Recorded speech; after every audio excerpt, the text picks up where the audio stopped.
going DeFi, greatest in the world, and they finally about to see why. What you know about XRD? I'm smart money, I ain't never on a decline. What you know about NFTs? It's not just Ace, when you finally gonna realize you need scalability, need more utility, then you better call on these guys. I'm going radical, I'm going Radix, I'm going radical, I'm going Radix. Hyperspeed DeFi, never on a decline, building the future, I feel like a savage. Hello and welcome. I'm Piers Ridyard, CEO of RDX Works, a core developer of the decentralized finance protocol Radix, a public ledger entirely focused on bringing DeFi into the mainstream. This is our podcast, The DeFi Download, a show about decentralized finance and all things crypto, where we dive into the details of the projects, assets, and services that are powering the DeFi revolution. Today, I have Justin Bannon. Justin is a co-founder of the Boson Protocol, a Web3 decentralized commerce layer enabling anyone to tokenize and exchange any physical thing as an NFT. Currently deployed on Ethereum and Polygon, they have just signed a strategic partnership with WooCommerce, the e-commerce arm of WordPress. Thank you so much for coming on the show. Pleasure. Thanks for having me, Piers.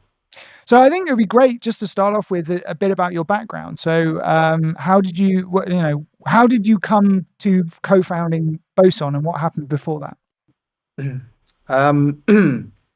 Well, looking back, I mean, it has a kind of thread, I suppose. I mean, I started out doing a physics degree. So I was very kind of interested in systems and flows, and but I ended up working for a company called like Priority Pass, was actually a group of companies that were basically offering things like airport lounge visits within the travel space. And what they did, they created vouchers that they would then sell to people, and it would give you access.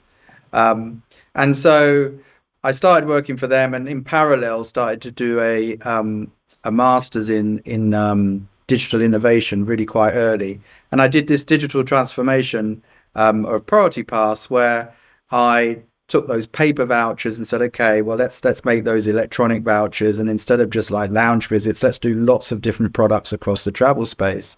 And so it was, really digitizing physical products and services, and then sold them to MasterCard, American Express, etc. And that worked out quite well, certainly for them, and took them from about 50 million to about $1 billion turnover.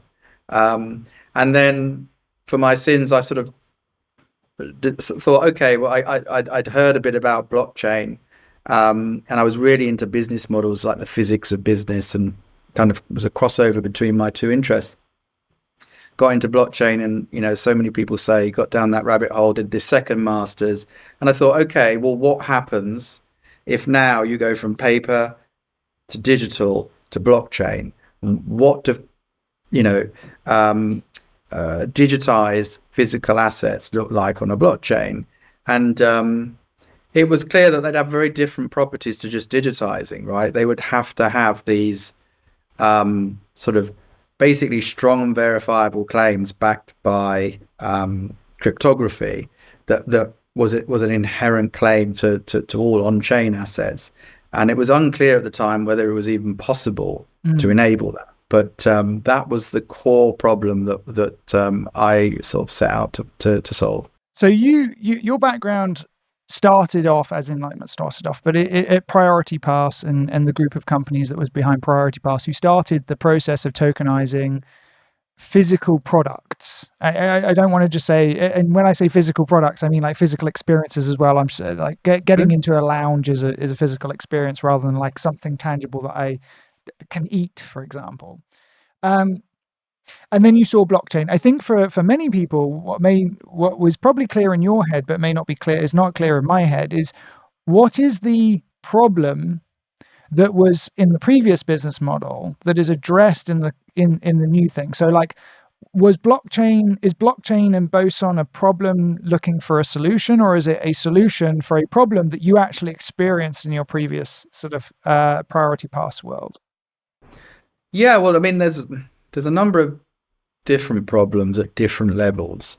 So one sort of, I guess, more macro problem is, I mean, the problem of platforms, and this is kind of really well documented. That in the first masters, I studied the sort of the arts and would now consider them quite dark arts of platform economics and stuff. And the promise of platforms was that we can have we can have an entity that will bring together producers and consumers, and it's quite efficient. And but actually, what happens is that entity, typically platforms have extraordinary market power, which they can exercise, and if unchecked, can become sort of like monopolies, and can extract outsized profits from all participants in the market. So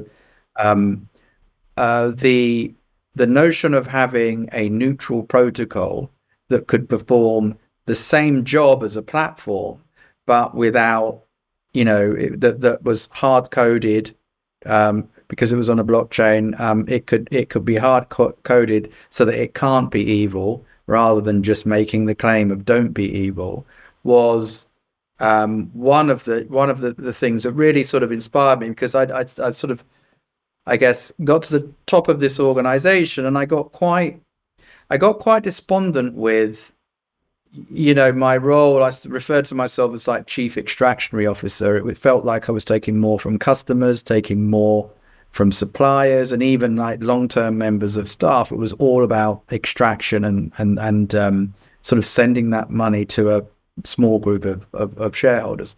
So that's a kind of, I think, a more economic industry market level problem with that we're seeing with platforms, and certainly the likes of Amazon eating the world and stuff and Boson was quite a big response to that. Is it possible that we could put a neutral piece of software in place that would facilitate fair exchange? And because there's a couple of core problems that Boson solves. One of them is the fair exchange problem. How, if you've got a buyer and a seller that are untrusting, this is why Amazon exists, right? It's, you've got a buyer and seller are untrusting. How does one know to send their money or then get the goods, or, and the answer is, well, have someone that you mutually trust sat in the middle. Right. So that's one level of problem. But there's also a kind of, if you want to enable that, you get to this kind of this second problem, which is we call like the physical asset oracle problem. Okay, so the problem that you saw was that these platforms are maximally extractive when they reach a certain size, and you wanted to build something that was less maximally extractive, that people could rely on. I suppose, if I'm looking at Amazon or eBay, like a lot of these platforms try and have a bent towards a particular customer group, right? So Amazon is constantly trying to push down prices because it believes itself to be competing with everyone else. So from a consumer point of view, a lot of what Amazon does is good, in inverted commas, because it provides the cheapest possible goods. From a global society point of view, you can argue against that. And on eBay, eBay is a place in which I know I can go to exchange with people that I don't necessarily know or trust, but there's this way of having the rating system, and there's this way of having sort of the ability for me to list anything I want to sell or find things. And I think a lot of these platforms end up being powerful because they become places where you can come and search for stuff as well. I know I can go to eBay if I want XYZ thing. I know I can go to Amazon if I want XYZ thing. So like this way of bringing things together in a central place that means I can find them. If you're creating a decentralized protocol that has a way of standardizing sort of the physical asset problem, how do you solve the problem of discovery? How do you make sure that people can still find the things they want to and know where to go? I mean, so first, let me just rewind and go back to the notion that platforms like Amazon are actually good for consumers. This is the subject of a lot of both academic discussion, but also if the FTC in the US, the commissioner Lisa Khan wrote a very famous paper and is now the commissioner. She argues, well, that's not the case, because merely pushing down prices, even over a long period of time, if the strategic end game is owning the entire industry, and then kind of eating adjacent industries, reducing the power of sellers till they've got so much market power, is a harm to consumers, even if they don't feel that harm immediately. But the end game is, it's very, very damaging to competition, etc. So that's the first thing. The second is that the concept of, and for sure there are we have technical challenges with enabling search at scale on blockchains, and we all know that. But there's whether it's like the graph or other technologies that are emerging, there's many technologies that I think it's a solvable problem, search on the blockchain. But the concept is, with the current economic paradigm, you've got lots and lots of walled gardens who have an economic incentive not to speak to each other. It's very similar to, the early days of the web, where you'd have like MSN and various other kind of, these like walled gardens. No one could talk to anyone that easily. But by having a neutral, publicly owned platform you mentioned maximally extractive, with this kind of concept of a minimally extractive protocol. What you can end up with is a common standard for almost like a TCP/IP, like a common standard for tokenizing all physical assets in a way that makes them addressable, transferable, and kind of industrializes trust, so that you don't need. All of these intermediaries are there because of these, this kind of fair exchange problem, the trust problem. If you can handle that with code, then, it's like we have TCP/IP today. Imagine if you had to route your packets of data via various kind of data custodians, or, it would be far less effective. So in this model, like if I'm thinking about it as like an end state point of view, I could be I own a bunch of stock. I'm a business. I own a bunch of stock. I can put that stock up on the blockchain, and I can say what it is and how much I'm willing to sell it for, and I can sort of open up the ability for anyone to be able to find this stock and then buy it from me. And you can have some abstraction layer there that can find best prices or whatever. But fundamentally, it's about tokenizing all objects that could be sold from all businesses that have that available, such that you can have the best, the buyers and sellers can be matched as efficiently as possible. Yes, but certainly the matching, you're absolutely right, can happen at a higher abstraction layer. It is like TCP/IP in term. Well, it's listing these items in a way and then enabling their exchange. In fact, it's three things.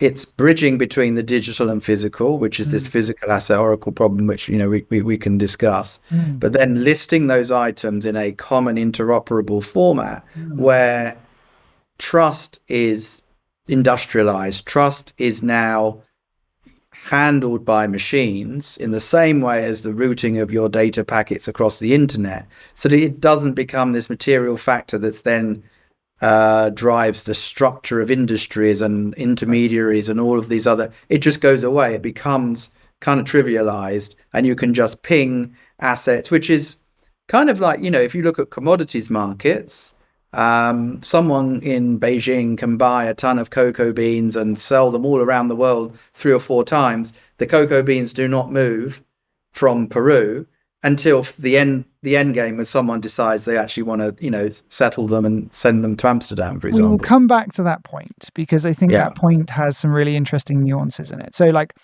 the first thing you're talking about here is essentially removal of counterparty risk. I don't need to worry about the fact that the person I'm buying from is going to deliver. The protocol has a way of assuring that, and we'll talk about that in a second. The other point that I think is actually really important is How do I know whether or not what I'm buying is the quality in which it is determined is said it is? And within sort of like commodities exchanges, that's a pretty complicated process in itself. Like coffee is graded, cocoa is graded. It is held at warehouses of exchanges. There is actually quite a lot of centralization in the grading and storage. So I'm not sure that like the coffee ideal is interesting, but the actual reality is still quite a lot of centralization in it. So I think it's interesting to ask about those questions. Once we talked about the sort of the concept of tokenizing, it's then like, how do I know it's the quality that they declare it to be? How do I know that it's going to be delivered in the time frame that they say it's going to be? And all of these other things that come around physical goods that are like the other aspects apart from counterparty risk that are important when you're considering whether or not to buy something. Variability, But let's start with how it works. So we've given some background on what Boson is. So like the key thing I think here is, how do you actually trust minimize representation of physical assets or physical goods on top of a blockchain in a way that I have guarantees around that it is actually exists and that it's going to be delivered? Yeah, I mean, I think firstly, which sort of touches on your previous point, the solution to that problem, there isn't one single. I mean, there are multiple trade-offs here, like for example between the cost of verification and the price that the commercial transaction can bear, for example, right? If you've got low variability products, and perhaps with a low risk and a low price, that's going to be quite different to, for example, if you had, I don't know, a Rolex watch or whatever, where you might want that to go through a verifier. So one of the core design requirements for Boson is that it is flexible enough to be configured to handle these different points in this sort of trade-off space. But and I'll try and so I might end up answering both of your questions together, perhaps. But so essentially what happens with the Boson transaction is the seller will make an offer, which will be kind of written to the protocol, which will outline, an item, the terms of the sale, any kind of quality specifications, etc. And then a buyer will see that offer. If they like the offer, they basically will commit their funds to an escrow. Now, it's what's known as an optimistic fair exchange protocol. So it's actually been designed. I mean, my first design, this kind of worked feasible V1. We then had join us one of the protocol designers from Ethereum Foundation, who just written a few academic papers on some similar mechanisms, and basically just redesigned the whole thing so that if it's the happy path, the protocol doesn't even get involved. It's optimistic. It's like a donut, so it makes it super efficient. But the moment like a donut. What do you mean it's like a donut? Well, a donut has nothing in the middle. Okay. So it's like a tube. I don't know. These are the kind of geeky analogies that protocol engineers will use. But basically, if there's not too much of a problem, it's happy path. The protocol doesn't get involved too much. It's pretty efficient like that. It assumes the happy path, or once something goes wrong, it kicks in. But so if everything's fine, what will happen is then that either a time period will expire, or sorry, I missed a step. The buyer will commit to the offer, commit their funds, and then receive an NFT, right? That NFT can then be traded, transferred, but then eventually someone may come and say, okay, come back to the protocol. So I want to redeem this NFT now for the underlying physical. And so that physical, at that point, either they will receive that physical asset and be happy, in which case they'll either let the protocol know, but then there's this thing called the lazy Alice problem, which is that maybe someone is happy, but they don't let them know, in which case a time period will expire, you get a time to dispute. If that time period expires, the seller gets paid. So I'm simplifying, a reasonable amount there. However, and so that's the happy path, right? It's pretty simple. However, if there's a problem, then the buyer can trigger a dispute, and that will go through 2 stages. One is like a mutual resolution, and then the second one would be an escalated dispute resolution, which can go either to independent dispute resolvers or fully decentralized court like Kleros or something. Now, I mean, you touched upon a point about variability and these different terms and etc. And I guess part of the core innovation of Boson is like the legal innovation. So we had a number of the kind of top blockchain lawyers. So we had Dr. Primavera de Filippi, who wrote Blockchain and the Law, teaches blockchain law at Harvard. We had the Silke Noah, the ex chief legal officer of Gnosis, both very much into blockchain, dispute law, escrow law, all of that. And so within the protocol, there is designed a contract which both will execute pseudonymously, designed to give, even if both parties are pseudonymous and you don't have the ability to identify and have legal recourse, they will execute. But then if the parties are identifiable, that you could also take this to a court, and if you needed to. But essentially, what you configure is, okay, who's going to handle the dispute? In terms of, again, what's your kind of trust level? Do you want a fully decentralized dispute resolver, expensive but very robust, or would you be happy with just an independent party that was expert in that area, performing the dispute? And then you can also plug in and configure. I mean, you mentioned the existing infrastructure, and they're kind of pretty well versed in all of these, kind of legal structures of things like commodities and stuff. But you can plug in what the dispute resolver will need to assess in terms of what are your kind of quality claims, both what are the claims you're making in terms of the quality of the item against these different elements of metadata, but then also what is your evidence requirement. And this kind of goes back very much to, these kind of Oracle requirements for blockchain. So, for example, you may agree, like if I order something from Amazon, it's optimistic, it assumes I've got it, and sellers may agree that actually, it's a book, and I will accept FedEx's API that says it's delivered, and that if FedEx says it's delivered, I will accept that. That's my Oracle kind of requirement. But if you go and buy an iPhone or something from Amazon, they require you to open the app up and go, and it's buried in the app somewhere. There's like a PIN code that you have to give, and it's really a bit clunky. But so for other items, there might be a higher level. And so what you find is, I mean, there are other protocols doing similar things to us. Some of them, for example, require that all of the items have to go to a custodian. Now that, fine. I mean, when we analyze the economics of this, there's probably about 3 or 4% of all items that you would sell in commerce that could bear that cost, right? Rolex watches are one of them. And then there's other methods such as NFC chips. Now, 0.0001% of all products in the world have got NFC chips. Okay, that might change. So for us to have this universal protocol, we had to design it in such a way that it's highly configurable.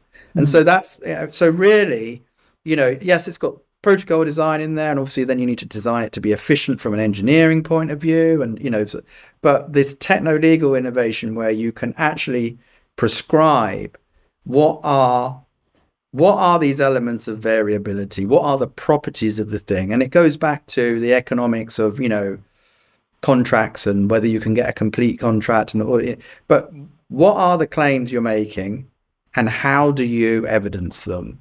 And so that can be, now of course the trouble with being that fine grained is it's super complex. Right. So, but there's a good answer for that as well, which is templates, right? There are, you can have kind of, like different templates. And so for example, if you've got a product with an NFC chip embedded, then, you closing that loop with the NFC chip, which a lot do, you can embed within Boson. If you needed to do, if you needed to say, okay, well, we're going to do a PIN code exchange, you can configure that. If you wanted to do, have to sign a transaction, you can do that. But the key is that to be universal, you've got to have the ability to position yourself differently within this trade-off space. And so, so just going back to this original idea of trust minimization, the key thing around trust minimization here seems to be, once you have a adequate description of the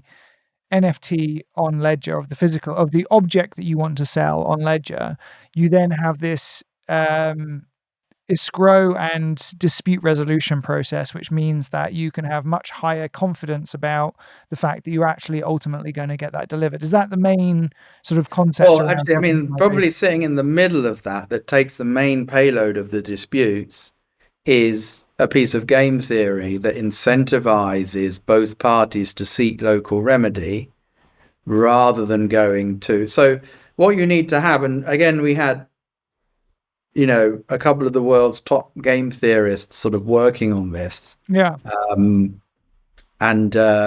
We're quite a different organization now in terms of everything we're doing now is about, building and plugging, product level plugging into other infrastructure.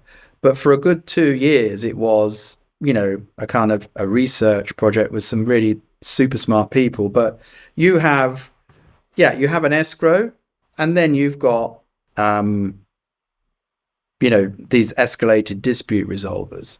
But the whole purpose of the bit in the middle, piece of game theory, is to structure it such that there's no point going to dispute resolution because you've got such a tight or complete contract with such strong evidence that, the result is going to be pretty clear. And therefore you should seek local remedy, and the protocol will enable you to do that. So you've got a really clear contract, and it might say that, okay, you said you were going to deliver it, and there was a 10% price reduction for every day you're late, and trying to get that contract pretty complete is where there are sort of major efficiency gains, because then you can automate that process, right? If you don't have that, then you've kind of just got an escrow that jumps straight to dispute resolution. We don't get these these kind of trust industrialization gains. Interesting. So let's talk about your sort of first big partnership, or the partnership that I sort of opened up with, which is sort of the WooCommerce partnership. Can you talk a little bit about, why WooCommerce came to you guys and what they're going to be using Boson for? And how that links up, where applicable, to this underlying concept of trust minimization around commerce online. Yeah. The reason why, I think WooCommerce and I sort of share this. I think we're kind of spiritually aligned. Is how I would describe it. WooCommerce is an open source organization. They do obviously have that kind of paid products and develop SaaS, but at their heart they're very much kind of open source. And they're also they see a huge opportunity in Web3 for that same ethos that's got them where they are today, as a sort of an extension, and so do we. From a quite a foundational point of view, one of the things that's initially attracted us was when a lot of the sellers that use Boson, there are two challenges. One is, how do I sell at scale if I'm a seller? And interacting directly with blockchain protocols, that's probably not ideal. And the other is, how do I abstract away a lot of this complex Web3 stuff? Right. Because and so and the obvious question, which is, what's in it for me? Like, why should I go to all of this work? Yeah, absolutely. And so the initial thing that attracted us to WooCommerce was, well, that you can still download and install your own local version of WooCommerce. And if we could plug that into Boson, then basically a seller has got a fully decentralized kind of e-commerce system here, right? It's not subject to any sort of, it's not in the cloud, but it can be like, it's sensory, it's a full, and so that was the initial. But then, once we got sort of speaking to their vision and strategy for where they see Web3 commerce going is really super aligned with ours. We see Web3 commerce as being, whereas at the moment, commerce is something that happens within this sort of special little closed room, this little buyer flow that is within a special context. It's a very special context that you go and buy things. But we share this vision that you can see the kind of like, in some ways you see this financialization of the world, this commercialization of the world where, if you're like, for example, in the metaverse, or you can go and just click and buy something, or you could be walking down the streets and you've got your, whatever the Google glasses are called. I don't want to mention the Facebook version, but, and you could have a image scan and you decide, oh, I quite like that, those pair of shoes, and you can double blink. And so we're looking at commerce becoming kind of pervasive, ubiquitous, and so we're pretty aligned like that. But really what the partnership is about, certainly in this first phase, is enabling WooCommerce customers to do Web3 commerce easily from WooCommerce. So to enable them to participate, and you said, what's in it for me? Well, for the sellers, right. I think with any technology, the kind of the return on investment changes. I think with the last wave of technology, it was kind of innovation theater. It was getting some PR. It was not getting left behind, starting to build that muscle, etc. I think that phase is over. The thing that really seems to be exciting the market, the industry, is that we seem to be now at the beginning of what a bull run, an inflation of the market that could make all of these other kind of cycles look like, like was the beginning of the internet, right? We had these little booms and busts, and then just decades of continuous growth as all of the value that was previously held in an analog way got digitized, right? And so that is the kind of, that is the thesis, the promise that a lot of these sellers see. So it's about, if all of this money from ETFs, etc., comes into crypto, once again, we're going to see this new demographic, in fact, a new market grow of these kind of crypto-rich, Web3 savvy consumers who, in just the same way as, suddenly everything had to be digital, then suddenly everything had to be social, then everything had to be mobile. You can't be, a leading, kind of fashion brand, etc., if people can't buy your clothes on a mobile now, right? It's just impossible. And so these are the trends. And obviously, we talk to a lot of these different brands. These are the trends that happen. So it's about this being the new way of doing business. How do I not get left behind? I mean, I did a one-to-one with Tommy Hilfiger, who was, one of our sellers. And he said, look, I don't know where this is going to lead, but I'm not getting left behind. I saw other brands get left behind with all these other innovation waves, and we mustn't allow that to happen.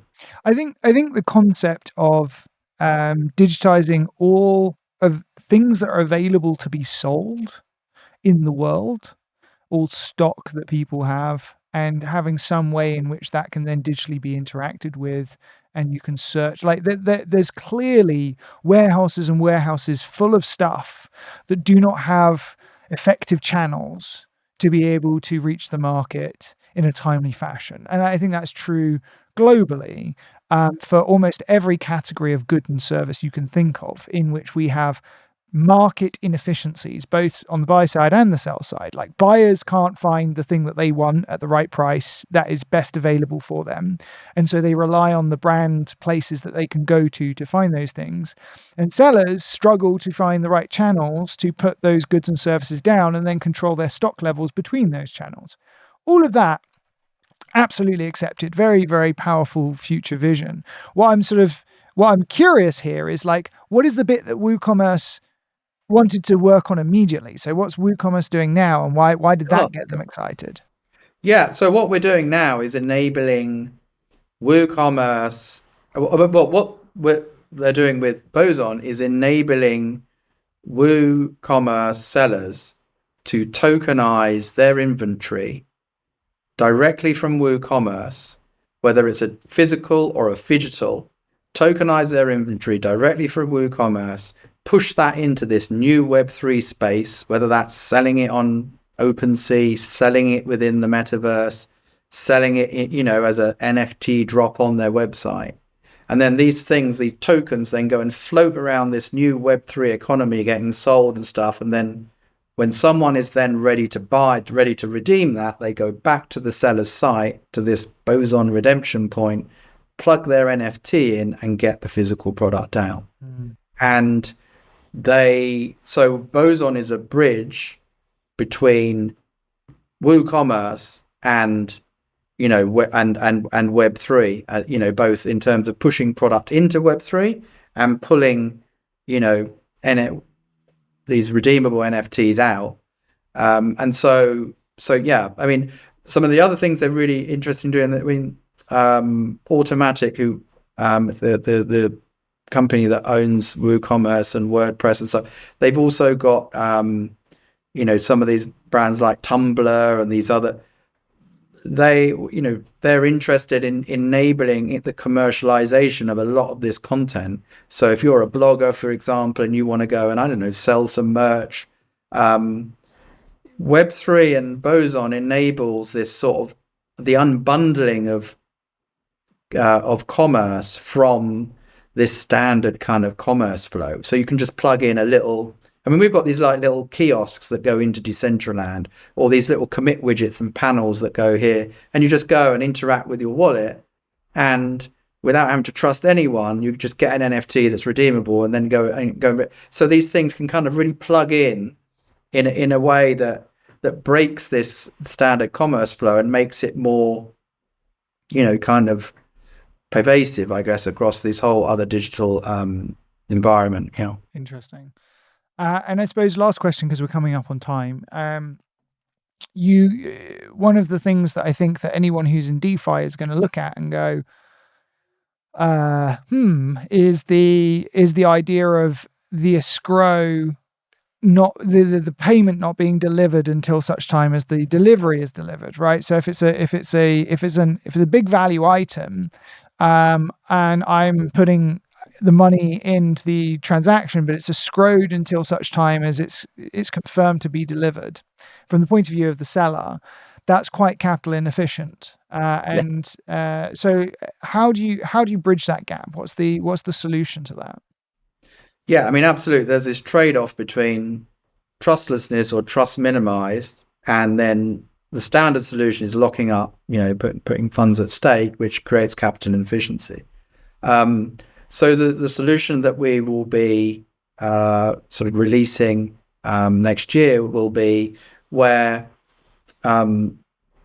funders can actually fund that. So it's a bit like invoice factoring. So it's plugging into some of these sort of DeFi solutions where funders can go and risk assess a seller and fund that and for a fee, front that money to the seller. So the buyer still gets this, this kind of trust minimized assurance.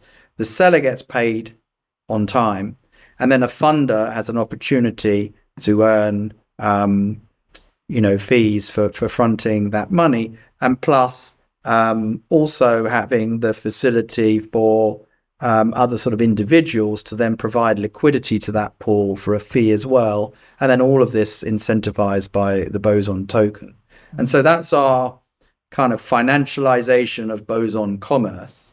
But then the flip side of that as well is that we are developing, and about a week away from releasing a kind of paper on this, is that we're also going to be using this kind of Boson trust minimize mechanism to overlay finance real world asset tokenization platforms, so that you can have the the regulatory compliance and domain specificity of these different platforms, but you can kind of purchase via Boson, which will provide you with this trust minimize. So imagine that FTX had been a kind of a real world asset tokenization platform, and you'd bought a couple of gold bars that were under the custody of SBF.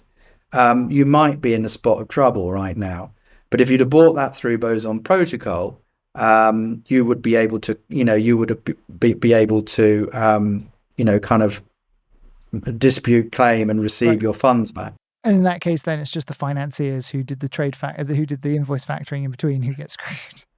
Well, the financiers who are in a far better position to assess the risk of custodians, and maybe even go and inspect and do all the necessary due diligence that retail can't. Yeah. I'm so I certainly think a far not, more I'm certainly appropriate not solution. like appealing for sympathy for the financiers there, but just like someone will lose money, but in this case, it's not the person. Yeah, and probably, but also if they do their numbers right, probably not in the long run, right? Right. Really fascinating stuff, Justin. Thank you so much for coming on the show. Before you go, please do let everyone know where they can find out more about Boson Protocol and where they can and the first things they should do to get started.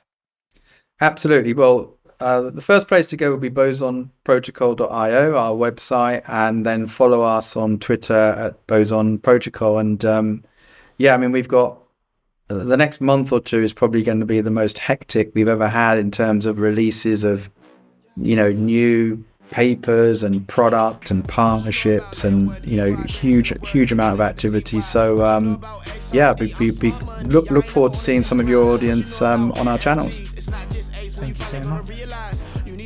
Thanks, Piers. Utility, then you better call on these guys. I'm going radical, I'm going Radix, I'm going radical, I'm going Radix. Hyperspeed DeFi, never on a decline, building the future, I feel like a savage.